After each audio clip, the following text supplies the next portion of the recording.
The Lord be with you. A reading from the Holy Gospel according to Matthew.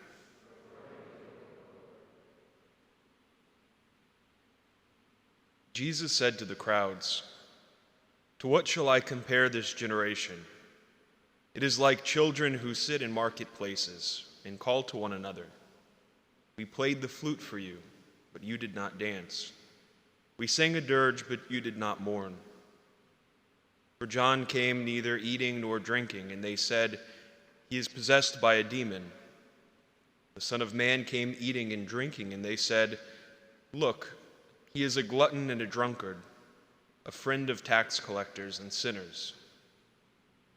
But wisdom is vindicated by her works." The Gospel of the Lord.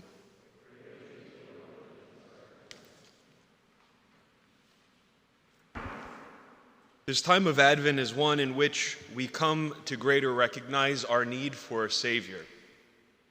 I think one of the greatest sins, one of the greatest traps of this time in which we're living is this idea of self-sufficiency, that we can do it on our own, that we don't need other people, this autonomous person separated from others, on their own path, doing their own thing exactly the way that they want to do it. And it's led to what some have called a collapse of the self-evident. When we separate God from life, when we separate ourselves from one another, those things that in the past were clear to all people, those values that we held in common, no longer are self-evident.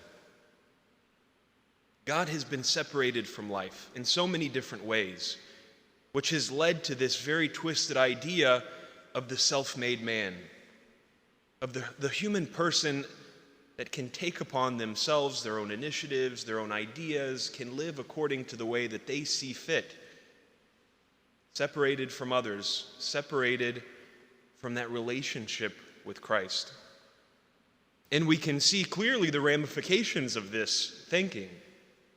We can see the selfishness that so many people exhibit in consumerism, in disregard for human life in so many ways. This ultimately is a great tragedy, not only for the individual, but for society as a whole. And so in the midst of all of this, we can recognize more clearly our need for something new to break through, our need for our Savior, our need for the presence of Jesus Christ in our lives, to follow another, to have another as the meaning of our lives, because we can't create meaning for ourselves. And so, as we continue this journey through Advent, we can grow an awareness of our need for Jesus Christ, not only by looking at our own lives and evaluating our own lives, taking stock of those areas in our lives that we keep to ourselves, how this sin of self-sufficiency has crept its way into the way that we live. Because even as Christians, we're not immune from this. But we can also look at the world. And in so many cases, our heart breaks when we look at the news, when we look at the way that people are treated, when we look at the division that exists. It's as if there's nothing that's holding us together anymore. And so even there we can recognize our need for Christ, our need to rely on Him, our need to have something greater than ourselves that unites us. And we can have sociologists that come up with all sorts of great ideas, all sorts of different ideologies that we can follow to bring us together, to work together. But in the end, it's not enough.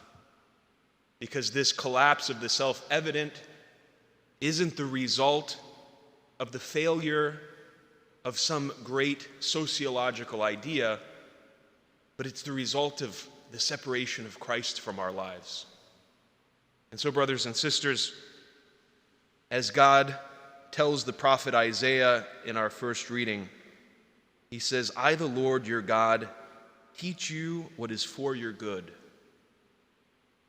Let us turn to Him, therefore, to recognize what is for our good, not relying on ourselves to create meaning, to create value, not being the ultimate arbiter of what is good for us, but relying on God, relying on his Son, Jesus Christ, who is present in our midst, to learn what is good, to cling to him, to be united to him, to be restored to ourselves, to our original dignity, which is formed in our relationship with him as sons and daughters of God the Father.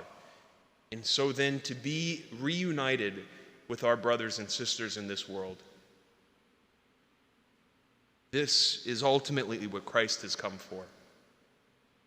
To draw all things to himself, to make all things one in him. We are so desperately in need of a Savior.